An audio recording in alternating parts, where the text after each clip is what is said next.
السلام علیکم ورحمۃ اللہ وبرکاتہ۔ ناظرین و سامعین، استقبال ہے آپ کا ہمارے یوٹیوب چینل ندائے حق پر۔ ناظرین و سامعین، ہم آپ کی خدمت میں حاضر ہوئے ہیں ایک بڑی خوشخبری کے ساتھ۔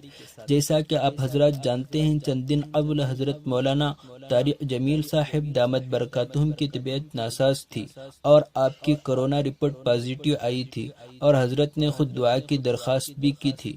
اب الحمدللہ آپ کی طبیعت میں کافی بہتری آئی ہے۔ حضرت نے خود ٹویٹ کرتے ہوئے لکھا ہے، الحمدللہ آپ سب محبین کی دعاؤں سے میرا ٹیسٹ نیگیٹو آ گیا ہے۔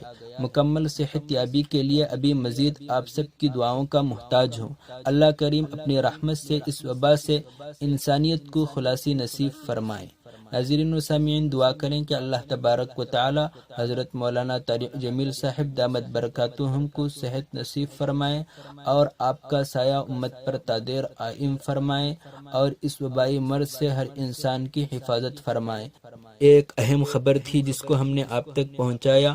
اگر آپ اسی طرح اہم خبریں جاننا چاہتے ہیں تو ہمارے چینل ندائے حق سے جڑے رہیں اور چینل کو سبسکرائب کر لیں اور بیل آئیکن پر بھی ضرور کلک کیجیے تاکہ ہر نئی ویڈیو آپ تک آسانی کے ساتھ پہنچ سکے۔